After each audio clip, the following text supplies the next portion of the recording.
다 넣어놓고 하셔야 되는데 지금 우선 문제를 먼저 풀어보실 것 같으면 기본 공제, 추가 공제만 알고 계시면 됩니다. 기본 공제 같은 경우는 뭐라고요? 본인과 배우자, 그 다음 부양가족. 세 사람이 아니죠. 부양가족은 여러 명이 될 수 있는 거죠. 배우자 여러 명 아니죠. 여러 명 되면 이상한 거죠. 이거 일부 다처가 되나요? 그죠? 그래서 그거 아니에요. 한 사람 한 사람 여러 사람 이렇게 됩니다. 다음에 추가 공제 나있죠. 추가 공제는 여러분들 요 한 사람당 150이니까 기본 공제 대상자이어야 추가 공제를 받을 수 있습니다. 그러니까 추가 공제는 경로대, 장애인, 부녀자, 한부모가 있다고 했습니다. 그렇죠? 그래서 여기 보시면 지금은 요거까지 눈에 안 들어올 거예요, 여러분. 요거는 지금 놔놓으시고 하셨죠? 요거만 먼저 신경 쓰십시오. 자, 그럼 밑으로 내려가서 인적 공제. 인적 공제는 기본 공제, 추가 공제가 있다고 되어 있다고 그죠? 아까 보셨다고 그죠? 그리고 인적 공제 합계액은 종합소득금액을 초과하는 경우는 공제금액 없는 걸로 한다 되어 있죠. 자기 총수익금액에서 공제 빼는 금액이 더 많아버리면 환급 안 해줍니다.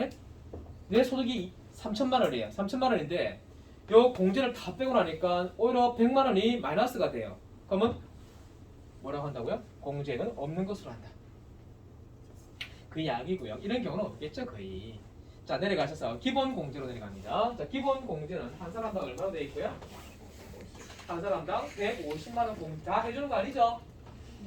다 해주는 거 아닙니다. 기본 공제는 바로 연령과 소득 제한이 있다고 말씀드렸죠. 얘는 요거는 좀 앵간하면 좀 외우셔야 될 것 같아요. 자, 어떻게 외우랬죠? 자, 배우자, 자, 첫 번째 거주자, 본인 이야기하는 거예요. 연말 생산을 하고자 하는 본인의 배우자, 본인의 직계 존속 둘, 배우자의 직계 존속 둘 됐죠. 그리고 형제, 자매, 그 알 수 없죠. 몇 명인지.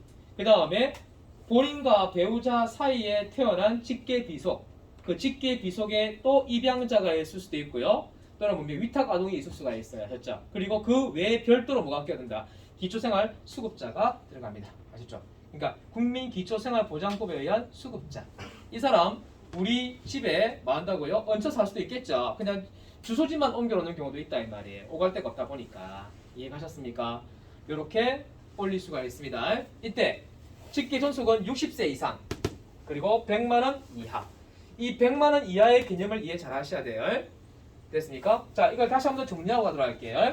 자, 직계 비속과 입양자는 20세 이하로 되어 있고요. 나이 제한을 잘 보셔야 돼요. 형제자매는 20세 이하, 60세 이상. 기초생활수급자는 나이 제한 없어요. 그 다음에 6개월 이상 양육해야 됩니다. 그럴 경우에 18세 미만으로 되어 있습니다. 금액은 전부 다 얼마로 되어 있고요? 100만 원 이하로 되어 있고. 되셨죠? 그러니까 요 100만 원에서 조심할 거는 요 뭐래? 소득이에요, 소득금액이에요. 소득금액으로 되어 있기 때문에 저 소득금액을 계산하는 방식을 여기다 페이지 한번 잠깐 찍어놓고 넘어올게요. 몇 페이지로 가시느냐? 자, 근로소득이 있는 위치로 가셔서 근로소득 공제를 찾아보시면 됩니다. 페이지 245쪽을 적어놓으시고 넘어오세요. 245쪽으로 넘어가세요. 가셨어요? 자, 245쪽에 넘어가시게 되면 자, 여러분 거기 타이틀 제목이 뭐라 되어 있냐? 위에 동그라미 1번 근로소득 공제되어 있죠? 그 위에 공식이 있죠? 외우는 거 아니에요, 여러분 이거. 근로소득 금액은 어떻게 구한다고 되어 있어요? 총급여액에 비과세, 분리과세 빼고 나머지 근로소득 공제를 뺀다고 되어 있죠? 그러니까 그 시기에 의해서 넣어준다면 제일 첫 번째 구간이 얼마로 시작하는 거예요? 500만 원이고 그 500만 원에 빼기 공제를 해줘야 되기 때문에 500에 곱하기 최초 프로테이지가 몇 프로고요? 70%를 하게 되면 얘 150만 원 나온다 했죠. 이 150만 원의 명칭이 뭐라고요? 근로소득 금액. 얘가 근로소득 금액이라고 표현한다고 말씀드렸죠. 금액자가 붙은 게 100이 넘어가면 안 된다고 했습니다. 그렇죠? 아까 여기 보셨죠? 소득 금액이 100만 원 이하로 했잖아요. 그럼 이 금액이 100만 원 이하가 돼야 되는 거예요. 제 말 아시겠죠? 그럼 이게 100만 원 이하가 되려면 얘를 얼마로 조정하셔야겠어요? 그렇죠? 333만 3,333원 빼기 333만 3,333원 곱하기 70%를 하게 되면 99만 9,999원. 한번 해보세요. 나오는지 안 나오는지. 자, 이렇게 나올 겁니다. 되셨죠? 그러면 이 근로소득 금액이 얼마가 되어 있어요? 100만 원 이하죠? 그러면 뭐가 될 수 있다? 나의 부양가족의 소득 금액이 뭡니까? 적용될 수 있다. 그죠? 다시 말하면 금액이 100만 원 이하니까 부양가족 넣을 수가 있다 이 말이에요. 제 말 이해 가시겠어요? 근데 중요한 거는 333만 3,333원이잖아요, 여러분. 그러면 이 금액을 근거로 한다면은 지금 방금 페이지 245쪽에서 제시하고 있는 소득 구간이 있죠. 총 5가지 소득 구간에 속하지도 않죠. 아니 법에 이렇게 정해놓고 소득은 이게 이 정도로 잡아준다면은 그 구간에 아예 속하지도 않잖아요, 그죠? 발도 못 거치고 있는 거예요, 그죠? 이해가셨습니까? 그래서 얘를 한 개라도 봐주려고 다시 말하면 하나의 구간에도 포함시키기 위해서 첫 번째 구간만 오케이 해준다 이 말이에요. 첫 번째 구간이라고 하면 무슨 말이에요? 총 수익 금액이 500만 원인 경우에는 뭐가 나오죠? 근로소득 금액이 150 나오죠. 요까지만 하겠다고요. 부양가족으로 봐주겠다 이 말이에요. 제 말 이해가시겠어요? 그래서 맨 밑에 요 읽어보시겠어요? 뭐라 되나? 요 문장이 이해되는지 한번 읽어보세요. 맨 아래쪽 부분.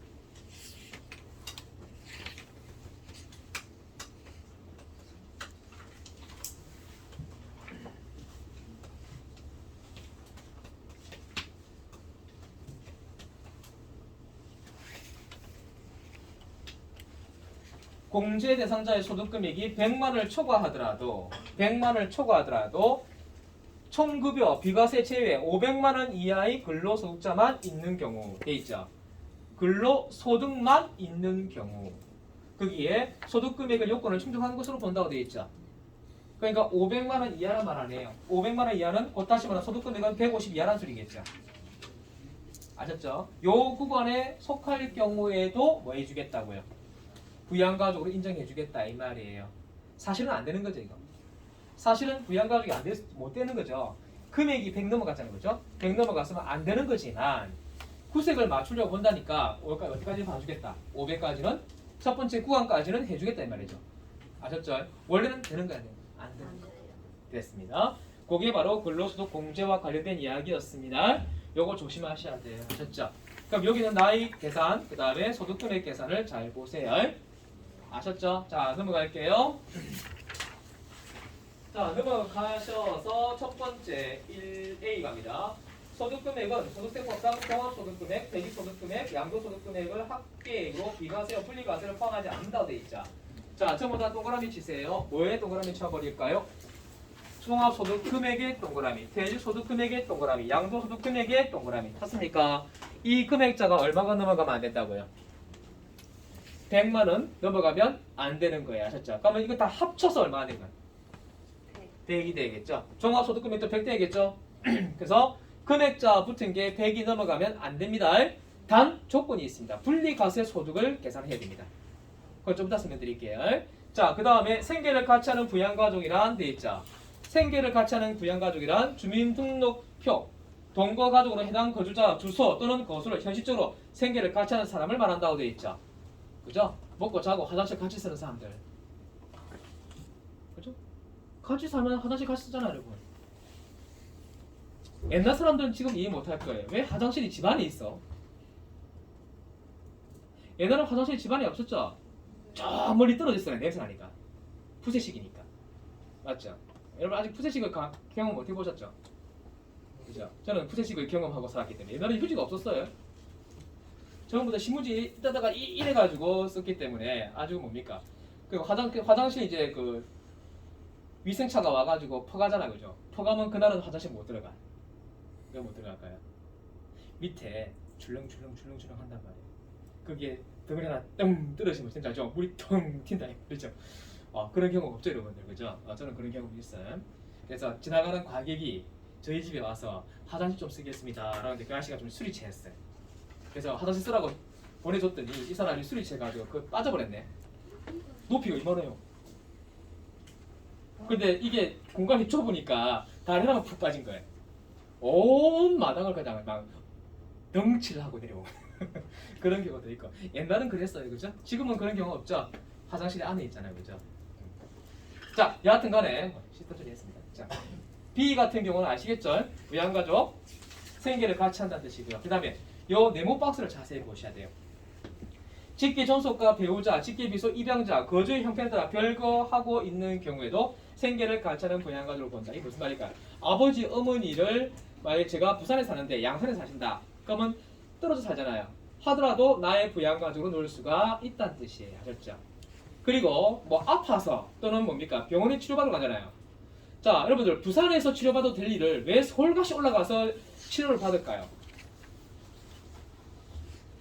보통 부산에서 여러분 변명을 확인 못하면 어떻게 하는 거죠? 서울에 갔다 확인하죠. 병원 아산병원이나 삼성의료원 같은 데 가잖아요, 그죠? 왜 그걸로 갈까요, 여러분?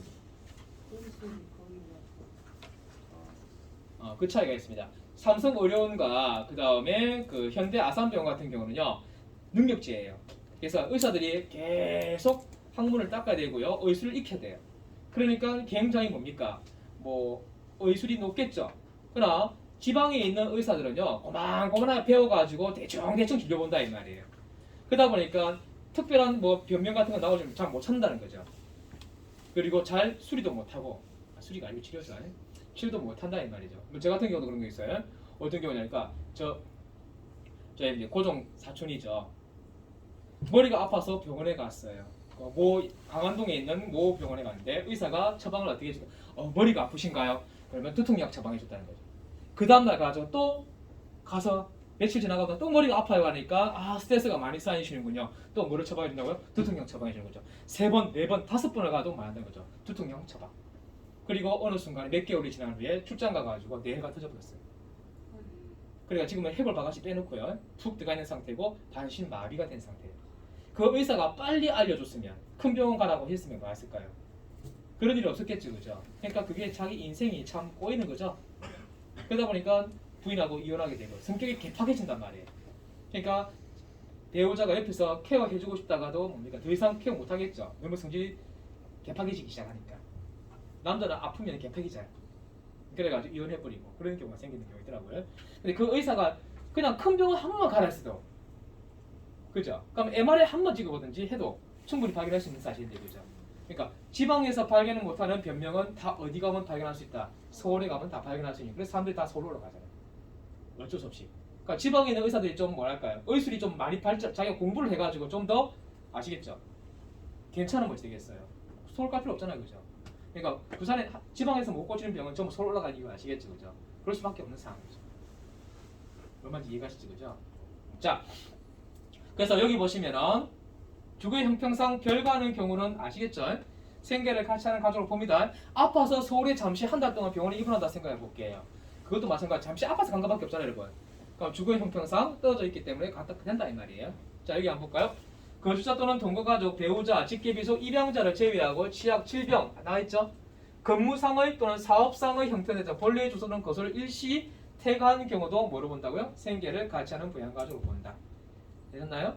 자, 출장 가가지고 한 달, 두 달, 석 달까지 외지에 살고 있는 경우도 있잖아요, 그죠? 그럴 경우도 뭐 한다고요? 잠시 퇴가한 거잖아요. 부양가족 본다. 다음 밑에 자, 직계비속 입양자, 배우자, 그의 가족이 아니지만 직계비속 입양자가 장애인이고 그 배우자가 장애인에 해당되는 경우 그 배우자도 공제 대상 부양가족으로 보고 추가 공제 적용된다. 이게 무슨 말이에요? 제 아들이 장애인이다 이 말이에요. 나이가 20살이든 21살이든 관계없죠? 장애인은 21살이면 나이 제한에 걸리잖아요. 근데 우리 아들이 장애인이면 부양가족 넣을 수가 있어요. 소득만 없다면. 근데 그 애가 밖에 나가서 사고를 쳤네. 그래서 며느리를 데리고 들어왔어요. 결혼을 했어. 그죠? 그러면 그 며느리도 마찬가지로 정상인이면 안 되고 그 며느리도 장애인이면은 나의 부양가족으로 넣을 수가 있다는 이야기예요. 이해가셨습니까? 그 말이 이 말인 거죠. 꼬로 뭐와 뭐는 된다. 며느리와 사위는 부양가족에 넣을 수가 없다. 하지만 내 아들이 장애인이고 며느리도 장애인이면 넣을 수 있다. 개념 이해하셨어요? 말이 좀 어렵게 돼 있죠? 다음 밑에 직계 존속이 재혼한다고 되어 있죠. 아버지가 어머니를 여의고 그 다음에 어머니가 아버지를 여의고 뭐 한다고요? 재혼을 하게 된다. 사실혼관계라는 거 다 아시죠? 결혼해가지고요 가족이 된 상태를 이야기하는 거죠. 그러니까 서류상으로 가족이 됐을 때만 이야기하는 거죠. 사실혼관계는 그거 아니죠. 그냥 몸만 같이 사는 거예요. 그럴 때는 안 된다 이 말이에요. 그래서 경우에는 배우자가 직계존속 보고 그 거주자 재혼하거나 또 뭐예요? 재혼한 그 배우자 종전의 배우자의 혼인 중에 출산한 애도 데리고 온다면 나의 부양가족을 넣을 수가 있다. 됐습니까? 요건 잘려요 여기서. 됐습니까? 재혼으로 인해서 제가 이혼을 하고 재혼을 했어요. 그러면 그쪽 여자분 쪽에서도 애가 있을 거 아니에요. 남편이 안 받아준대. 그러면 저하고 같이 결혼하면서 애를 같이 받아주겠죠. 그러면 그 애들도 뭐 한다고요? 부양가족으로 넣을 수 있다 이 말이에요. 그 말이에요. 이 두 가지 개념이죠. 엄마 아빠가 이혼하고 다시 뭐 한다고요? 다른 계모가 들어왔든지 계부가 들어왔을 거 아니에요. 그럼 그 부양가족 본다 안 본다? 본다. 단 결혼을 하고 사실혼 관계는 안 된다 이야기예요. 대충 무슨 말인지 아시겠죠? 자, 내려갑니다.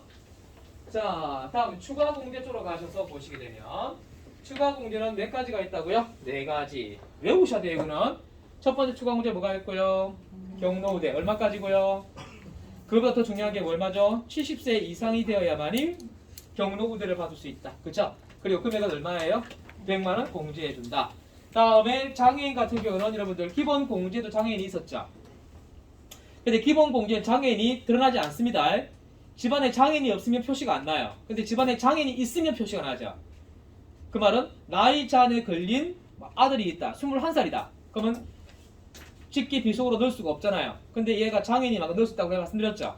그리고 형제 자매 중에서 제 여동생이 있다고 할게요. 근데 이 여동생이 결혼을 못하고 40이 됐단 말이에요. 40이 됐는데 그러니까 40이면 부양가족 못 넣어요. 근데 얘가 장애가 좀 있어요. 장애 등급을 받았어. 그러면 부양가족으로 넣을 수가 있다는 이야기예요. 아셨죠? 그러니까 나이와 상관이 있어요. 장애인은. 아셨죠? 자, 그 다음에 부녀자 공제하고 한부모 공제는 둘 다 받을 수 있다 없다? 없다. 큰 금액 쪽으로 받으셔야 됩니다. 그래서 둘 다 인정되면은 한부모 공제를 받아서 100만 원을 봅니다. 여기 조심, 이게 헷갈리는 게 뭐냐면 이거 헷갈리는 분이 많아요. 배우자가 있는 여성 또 배우자가 없는 여성. 그럼 뭐 하는 말인가 여러분? 배우자가 있는 여성이면 맞벌이가 되는 거고요. 배우자가 없다면 뭐예요? 헤어졌거나 하나 받거나 둘 중에 하나겠죠. 그러나 본인이 뭐가 된다? 세대주가 돼야 됩니다. 그렇죠? 그리고 부양가족이 있어야 된다 이 말이에요. 여자 혼자 몸으로 뭐 한다는 거죠? 일을 해서 먹고 산다 이 말이에요. 고생 많다. 얼마 공제해 줄게? 50만 원 공제해 줄게. 그런데 아예 이런 배우자가 없는 거죠. 배우자가 없는 상태에서 부양가족이 있는 경우죠. 있을 경우는 얼마를 해준다고요? 100만 원. 이 차이가 뭐죠? 남자도 될 수 있다. 남자 혼자서 애 키우는 집안도 있잖아요, 여러분. 그럴 경우에도 마찬가지로 만다고요. 한부모 공제가 될 수 있게 여자만 됩니다. 조건이 뭐냐면 요거 종합소득 금액이 3천만 원 이하인 자입니다. 했죠? 3천만 원 초과하면 한부모 공제 못 받아요. 요거를 조심하셔야 돼요. 이런 걸 여러분이 문제를 풀 때 덥석 내놓고 여러분이 판별하려고 하면 이게 눈에 잘 안 들어오거든요. 여러분.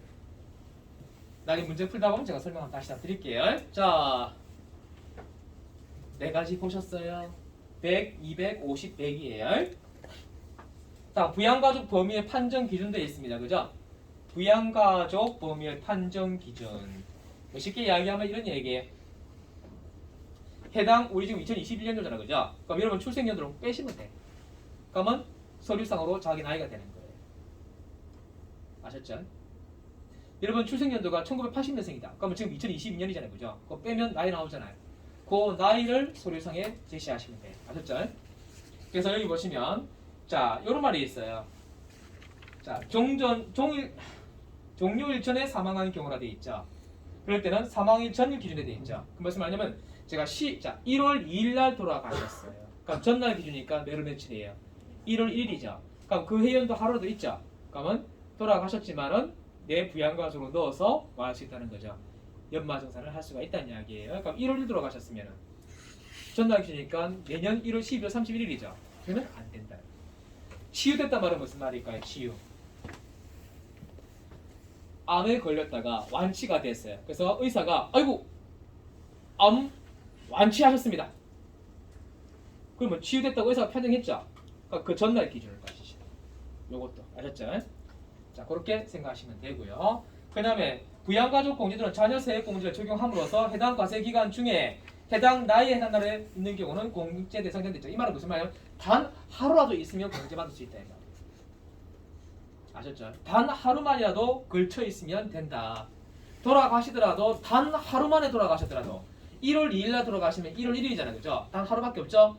단 하루라도 있으면은 그 해 연도에 부양가족으로 넣어서 공제받을 수 있다. 이 말이에요. 제 말 이거 이해가시겠어요? 되셨어요? 단 하나는 안 돼요. 이혼하시면 안 돼. 이혼은 언제예요? 이혼 판결이 12월 31일 날 정오에 판결이 났어요. 그러니까 그 다음부터는 뭐예요? 남남이죠?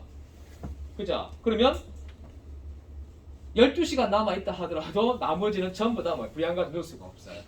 왜냐면 나머지 이혼하자마자 다시 뭐 한다고요? 혼인신고할 수 있잖아요. 맞죠? 그럴 경우라면 다른 사람의 부양가족 들어갈 수가 있기 때문에 이혼하면요. 그 해운도에 364일을 살았다 하더라도 이혼하면 무조건 안 들어갑니다. 그건 조심하셔야 돼. 아셨죠? 무슨 말인지? 자, 여기까지 읽어보셨고요. 자, 다음 내려갈게요. 자, 그 다음 보시면 257쪽을 보시면요. 연금보험료 공제, 특별소득 공제 뭐가 참 말이 많죠? 요거는 뒤에 설명드릴게요. 아셨죠? 오늘 첫 번째 요 페이지가 매우 중요한 페이지였어요. 한 페이지가 255, 256쪽이 있죠. 이 부분이 시험 문제 하나 5점짜리 출제됩니다. 자, 그럼 그걸 한번 설명드리도록 할게요. 자, 문제를 하나 풀러갈 거예요. 지금 제가 시험에 나오는 것만 먼저 짚어드려요. 이것저것 막 그려그려 설명드리 뿌리면 진짜 나중에 팀 멘붕 옵니다. 자, 넘어갈게요. 어디로 가시냐면요. 저 뒤로 갑니다. 저 뒤로 가시면 몇 페이지로 가시냐면요. 저 멀리 갑니다. 많이 갑니다.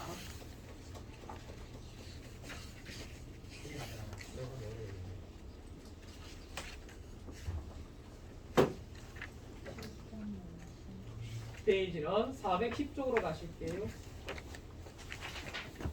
410쪽 가셨어요. 이제부터 정신 바짝 차리셔야 돼요.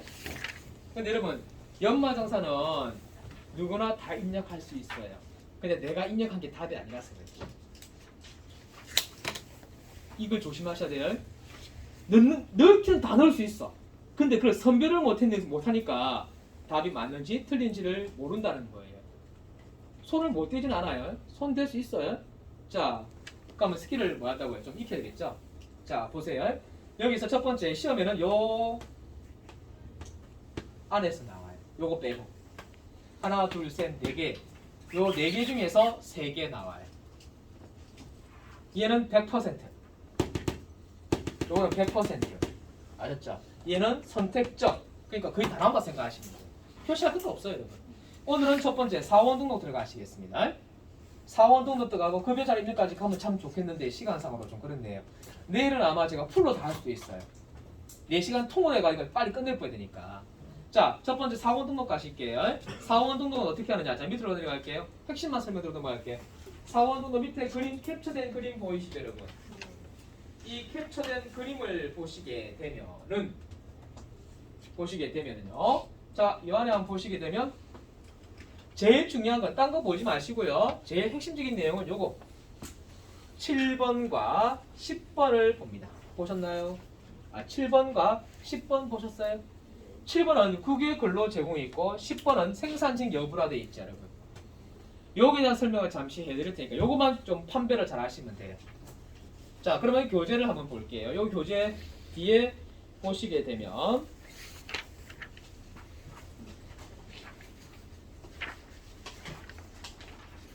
자, 411쪽 보셨어요? 거기에 미음되어 있는 거 보이죠? 7번 별표 하나 치시고요. 국유의 근로 제공 여부되어 있습니다. 그죠? 이 말은 뭐냐? 대한민국에서 일하면 편하게 일한다 이 말이에요. 하지만 외국 나가서 일하는 거 힘들죠? 고생이 많다. 고생이 많을 테니까 월급 전부 다 해서 과세하지 않을게. 일정 금액만큼은 비과세 시켜줄게. 첫 번째 봅니다. 국외 근로소득이 있는 교종일은 1번 일반 100만원, 2번 원양 외양 300만원, 그 다음에 건설은 300만원. 비과세 중 하나를 선택한다 되어 있고 국외 근로소득이 없으면 0으로 선택한다 되어 있습니다. 비과세 대상 국외 근로소득이 선택한 사원은 급여 자료 입력 메뉴에서 자동으로 국외 근로소득이라는 항목이 설정되어 비과세 처리된다라고 되어 있죠. 이건 나중에 설명드릴게요. 여하튼 간에 몇 가지가 있다고요? 100만원이 있고 300이만 있어요. 아셨죠? 얘는 시험에는 그냥 간단해요. 적혀 있어요. 외국에서 근무하고 있다. 그러면 요거 판단하시면 돼요. 그러니까 첫 번째 그냥 일반인 경우는 100만원 비과세를 했죠. 내 월급 300만원 받으면 100만원까지 비과세 빼버리고 200에 대해서는 과세한다 이 말이에요.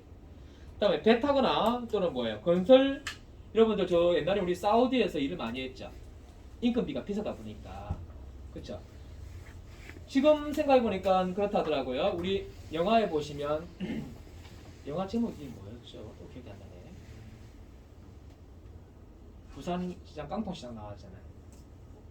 국제시장. 국제시장 그 시절 때 우리나라 거기 파독이죠? 그죠? 그쪽에 간호사로 갔고 또는 광부로 갔잖아요, 여러분. 월급의 차이가 몇 배 차이 난다는 거예요.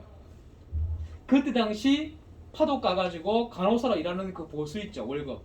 그때 받는 월급이 대한민국과 비교했을 때 10배 차이 난대요.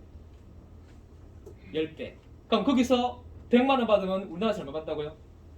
우리나라에서 일하면 10만 원밖에 안 되고 외국 나가서 파독 아시죠? 파견돼가지고 나가서 일을 한다. 독일에 가서 그죠? 그때 간호사 할 때는 100만 원 받았다 이 말이죠. 그럼 지금으로 따지면 얼마일까요? 우리가 지금 250 받는다 그럼 얼마예요? 대충 아시겠죠? 그만큼 우리나라가 후진국이었다는 거죠. 독일은 선진국이었고 그만큼 지금 뭐와 똑같아요 여러분들. 동남아 아시아에 있는 분들이 전부 다 우리나라 와가 일하는 이유가 그 때문이죠. 소득 격차가 굉장히 크잖아요 여러분. 그렇죠? 얘가 그 나라에서는 뭐 1,000원 벌기는 뭐 별거 아닌데 우리나라 오면 그 1,000원이 뭐 우리나라 1,000원은 그 나라 가면 뭡니까? 10,000원 이상 될 수도 있단 말이지. 이해가셨죠? 그래서 왜 우리나라 사면 처음에 어디 갔어요?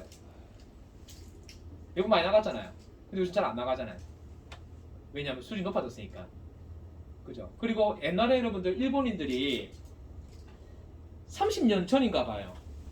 그때 일어났던 일이 우리나라가 지금 일어나고 있는 거죠. 왜냐하면 우리나라 남자분들이 결혼을 못 해가지고 동남아 아시아에 있는 분들하고 결혼하잖아요. 그죠? 그죠? 근데 그때 일본도 30년 전에 뭐 했다는 거죠? 우리나라 국민들, 우리나라 여성분들이 일본에 결혼을 많이 했다는 이야기. 그게 지금 비슷하게 가고 있다는 이야기죠. 근데 우리나라가 일본을 초월했다 하니까 그죠? 이제 비슷비슷하게 가는 거죠.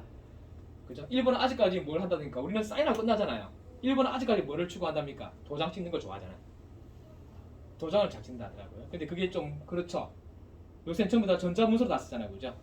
자, 일단 그렇고요. 자, 방금 말씀드린 게 뭐냐면 배를 타죠. 배 타면 고생 많잖아요, 여러분. 그러니까 얼마까지 비과세 해주겠다고요? 300까지 비과세 해주겠다. 그 뜻이에요. 이거는 그냥 조심만 하시면 돼요. 아셨죠? 이해가셨죠? 자, 그 다음에 이제 두 번째로 갈게요. 자, 10번 생산직 여부나 있습니까? 생산직 여부는 좀 조심을 하셔야 돼요. 자, 어디 나와 있나요? 뒤에 나와 있죠? 뒤에 10번 생산직 여부 야간 근로 비과세 나와 있습니까? 자, 그 말은 생산직 근로자에 해당하면 여, 해당하지 않으면 두. 생산 근로 야간 근로 비과세란에 연장 야간 휴일 근로수당 비과세 얼마 연 240만 원 한도까지 적용한다고 돼 있죠. 그리고 생산직 근로자로 직전 연도, 앞전 연도의 총 급여가 얼마라고요? 3천만 원 이하인 자는 여해야 한다. 이런 말 나와 있습니까? 네. 찾으셨어요? 아까 여러분 3천만 원 또 있었죠? 네. 분야자고. 분야자 공제에 있을 때는 이 3천만 원이 총 수익 금액이 총 급여가 아니었고요. 종합 소득 금액이 3천만 원 이하였어요. 이걸 조심하셔야 돼요. 이런 문장 자체를 조심하셔야 돼요. 조심하셔야 돼요. 뭘 조심하시라고요? 같은 3천만 원 아니죠? 앞에는 아까 분야자 공제에서는 얼마였어요? 종합 소득 금액이 3천만 원 이하였고요. 여기는요. 급여 총액이 3천만 원 이하인 거예요. 아셨죠? 그러니까 요거 페이지를 제가 불러드릴 테니까 잠시 이동할게요. 자, 여러분들 도움 되시라고 이동하는 거니까 자, 몇 페이지로 잠시 가주시면 되냐면요. 적고 불러드릴 테니까 적고 넘어오셔요. 자, 어디로 가냐면 페이지 243쪽을 페이지 243쪽 참고해놓고 넘어오세요. 243쪽 가셨어요? 가셨어요. 243쪽 빨리 접어놓으시면 더 좋잖아요. 아마 자주 가게 될 거예요. 거기 접어놓으시면 좋아요. 243쪽에 243쪽 42쪽을 보세요. 242쪽 타이틀 제목이 뭐예요? 근로소득이죠. 우와, 근로소득에 대한 포함되는 것의 종류가 엄청 많죠. 이것이 다 공부할 거예요, 여러분. 버려야지. 그죠? 버린다 치기보다 있구나 하고 넘어가시면 돼요. 하지만 243쪽에 가시면 비과세 근로소득 되어 있죠. 여러분 지금 제가 이 순서, 이 교재 순서가 어떻게 되어 있냐면요. 근로소득에 대한 내용과 근로소득에서 비과세, 분리과세 빼죠. 그럼 빼고 난 다음에 뭐예요? 총수익금액 나오죠. 총수익금액 다음에 뭐가 나옵니까? 근로소득 공제가 나오죠. 그 순서대로 책이 나열되어 있어요. 그럼 지금 비과세 근로소득 되어 있죠. 찾으셨어요? 오메, 이게 무슨 소리예요? 이거 이야기하는 거잖아요, 여러분. 교재 가지고 언급하는 게 뭐냐면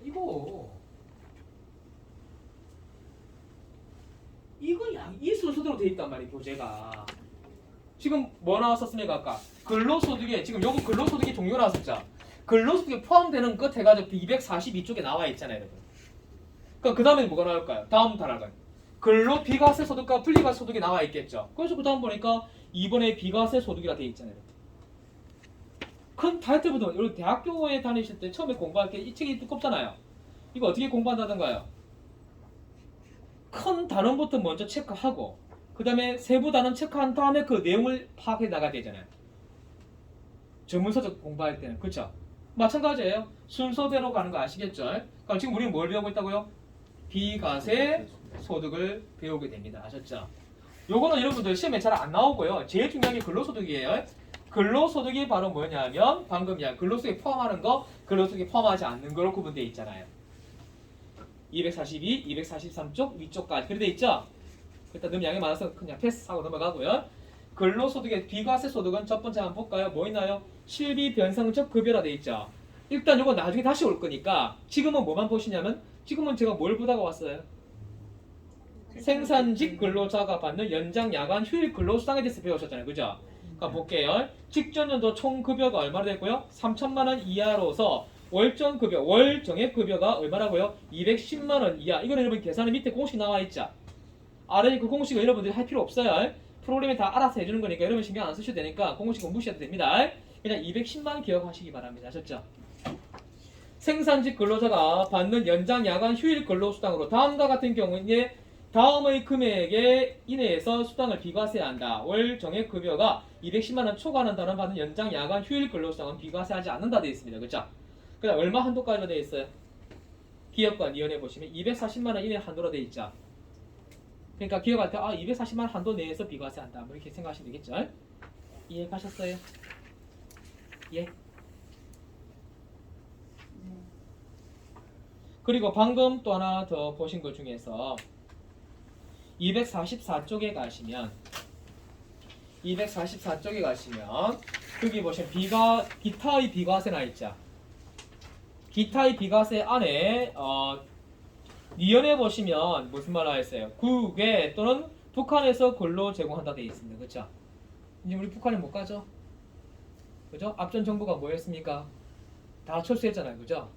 철수해버리면 안 되는 건데 그러면 거기 있는 사장들 있죠? 모든 장비들 그죠? 예, 북한이 다 잘 쓰고 있겠죠. 예? 자, 근데 전기가 없으면 못 쓸 거예요. 북한은 전기가 그죠? 굉장히 딸리니까. 자, 그거 보시면 100만 원 이하 원형 어선 아까 얼마나 했어요? 300만 원 아셨죠? 배 타고 건설 현장에서 일하는 사람들은 전부 다 고생이 많단 말이에요. 그러니까 월급을 500만 원 받으면 얼마는 빼고 300만 원 비과세 해주고 200에 대해서만 과세하는 거예요. 고생이 많으니까. 국내에서 일하는 것이 아니고 외국 나가 일하니까 고생하겠죠. 그래서 국가가 그만큼 많이 준다는 거죠. 혜택을 준다는 의미로 보시면 돼요. 여기까지 하셨습니까? 자, 방금 우리 뭐 보고 온 거죠? 그냥 비과세에 대한 내용을 또 올 거예요. 여기 걱정하지 마세요. 두 가지만 기억하세요. 뭐였죠 방금? 두 가지? 국외 근로 또 하나 더 생산직 근로자가 받는 야간 휴일 근로상이 있었죠. 그거 한도가 어떻게 된다고요? 240. 아니 처음에 직전 연도에 무엇이 총 급여가 얼마 3천만 원 이하 월 정액 급여가 210 한도는 240 한도로 아셨죠? 그렇게 이해하시면 됩니다. 되셨습니까?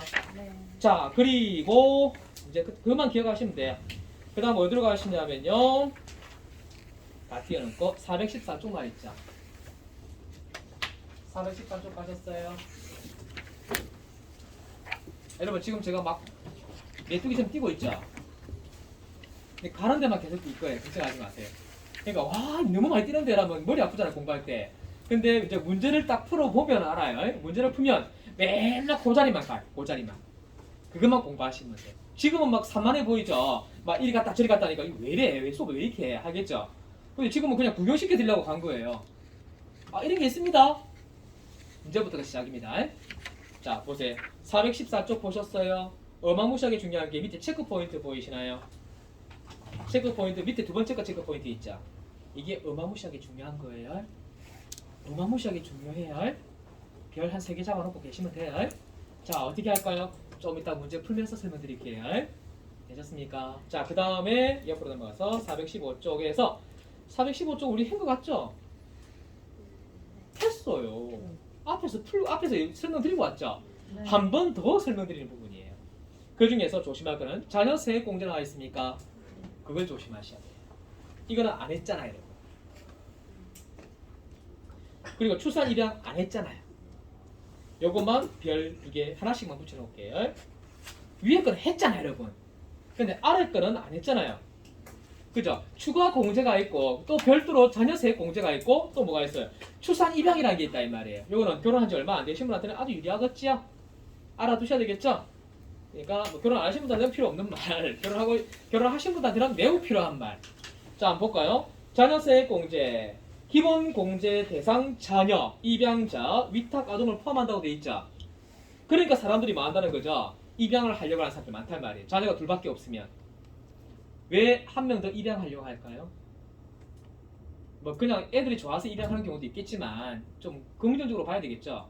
약간의 부정으로 본다면은 다자녀 같은 경우 다자녀 아파트 분양할 때 1순위 맞죠? 1순위면 되는 거예요. P가 거제리에 여러분 거제리죠. 거제리에 있는 아파트 분양할 때 오 나 놀랐어요. 부산에서 무슨 10억짜리 건물이 다 있는 거죠. 아파트 분양받는데 10억이 돼요. 10억. 제가 분양 사무실에 친구가 있어가지고 손님이 와서 물어보는데 이 친구가 저 아파트 얼마입니까? 분양가 얼마입니까? 그러니까 10억입니다. 헐? 부산에서 왜 10억? 해운대도 아니고 그죠? 그러니까 어디에요? 아시아도 있잖아요, 여러분. 아시아도 홈플러스 있는데 그 옆에 새로 짓고 있죠. 아직 짓고 안 지었잖아요. 틈만 잡고 있잖아요, 그죠? 그 아파트가 얼마나고요? 평수가 높겠죠? 10억 된대. 그러니까 돈은 없어도 뭐 하시면 돼요? 대출 받으면 되니까. 일단 어떻게 한다고요? 분양부터 받아가 1순위만 되면 당첨만 되면 나는 못한 거죠. 1순위만 되면 못한 거잖아요, 여러분. 그러니까 애가 둘밖에 없다면 한 명만 더 입양하면 3명이죠. 그러면 순위가 1순위 되잖아요, 여러분. 그 이야기라 이 말이에요. 아셨죠? 애가 많으면 장땡이다. 자, 한 방에 매덕 본다 이 말이에요. 그렇죠? 실감이 안 나죠? 이제 애를 많이 낳아야 되겠죠. 제가 말씀드렸잖아요, 여러분. 대한민국이 지금 코로나 터지고 난 다음에 국민들한테 주는 돈은 한번 보세요. 벌써 얼마 받았어요, 여러분? 앞에서 50, 지금 50, 한 150 받은 것 같아요, 여러분. 한 명당. 그렇죠? 그러면은 코로나 때기 때문에 전 국민을 줬단 말이에요. 그러니까 바꿔 말하면 평상시가 된다면 무엇이 될까요? 결혼을 안 하신 여러분 그 누구죠? 그 허경영 국민혁명당인가 뭔가 모르겠는데 결혼할 때 1억, 애 낳아도 1억 가능하겠죠? 그렇죠? 근데 정치계에 있는 사람들 그렇게 안 주잖아요, 여러분. 근데 코로나 터지고 나니까 와 대한민국 돈 많네, 그죠? 야 경찰 결혼 안 하고 있는 처녀 총각들한테 결혼하라고 결혼하면 1억 줄게, 그죠? 애 놓으면 1억 줄게 가능하겠죠? 전 국민이 애 놓는 건 아니잖아요, 여러분. 그죠? 아 기대해보면 하겠습니다, 그죠? 결혼 안 하신 분들 기대해 보십시오. 지금 대권 두 사람 나와 있잖아요, 그죠? 그 사람들이 결혼하신 분들, 결혼 안 하신 분들 결혼하시게 되면 얼마라고요? 30세 이내에 결혼하면은 1억을 드리겠습니다 하면 와 미친 듯이 결혼 안 하겠네. 1억 때문에 결혼할 수 있나요? 뭐 그것도 생각해 볼 만한 일이지만은 안 할 거예요. 1억 주도 안 할 거예요. 이건 너무 작아요. 작아요? 집은 살 수 있는데 변두리 집은 살 수 있잖아요. 방송 들어오세요. 방송 집은 1억 감사합니다. 몇 천만 원 한국도 있어요, 그죠? 네. 아니면 저쪽 가세요. 저는 지금 돈 안 드는 데만 지금 집이 본가가 어디 있다고요? 구도터널 아시죠? 구도터널 옆에 아파트 많죠? 그 아파트 가격이 싸요. 너무 싸요. 20평이 1억도 안 해요. 그럼 그거 받아 사면 되지. 그렇죠? 차 살 거예요? 1억 주면 차 살 거예요? 그냥 희망 고문을 한번 해보는 거죠. 예. 줄 수도 있겠다, 그죠? 그런 생각도 들어요. 그럼 이제 대권 후보자들이 어떻게 나오는지 한번 지켜봅시다, 그죠? 1억 줍니다. 근데 허경영이가 이야기하시는 거는 그죠? 좀 너무 그죠? 예. 방황된 게 많아서. 자, 여하튼간에 조심하세요. 자녀 세액 공제는 어떻게 된다고 했습니까? 조심하세요. 만 7세가 되어 있습니다. 이 부분이 세법 개정이 자주 됩니다. 만 7세 이상이 되면은 2명까지는 한 명당 얼마라고요? 15만 원. 그러니까 2명이면 30만 원 되겠다, 그죠? 그다음 또 뭐가 있어요? 3명 이상이죠. 그럼 보세요. 2명이면 15, 15잖아요. 그럼 3명부터는 30이 든단 말이에요. 30. 그럼 60만 원 되겠죠. 그럼 4명이면 뭐예요? 90만 원 되겠네. 계산 이해가시겠습니까? 이 계산 다 누가 다 한다? 컴퓨터 프로그램이 다 합니다. 카운터 다 해버리니까 여러분이 신경 안 쓰셔도 되는데 알아두세요. 얼마라고요? 자녀 세액공제가 있죠, 여러분. 여러분 소득공제가 있고 세액공제가 있습니다. 이걸 말을 잘 하셔야 돼요. 세액공제가 있고 소득공제가 있는데 자녀 세액공제가 해놨죠. 이해가셨어요? 네. 자, 그래서 거기 보면 2명까지는 1인당 15니까 2명이면 30이 되겠다, 그죠? 그 다음에 거기 한 명 추가 분마다 30이 추가됩니다. 그러니까 4명이면 어떻게 된다고요? 90이 되겠죠. 이해가셨죠? 근데 이 금액이 90만 원을 공제해준다면 도대체 얼마가 빠지는지 잘 모르잖아요, 여러분. 그럼 직접 계산해 보셔야 하는 겁니다. 그러니까 없는 것보단 있는 게 훨 낫겠죠? 네. 자, 그 다음 밑에 출산 입양입니다. 올해 태어났거나 올해 입양했을 경우 이야기하는 거예요. 자, 어떻게 했습니까? 2021년 출산하거나 입양한 기본공제 대상 자녀에 해당하며 여하게 되면은요 얼마라고요? 첫째는 30, 둘째는 50, 셋째면 70만 원의 세액공제를 받을 수 있어요. 이 주는 돈 아니에요? 지방자치단체가 이번에 보니까 부산시에서 보니까 애 놓으면 300 준다면서요.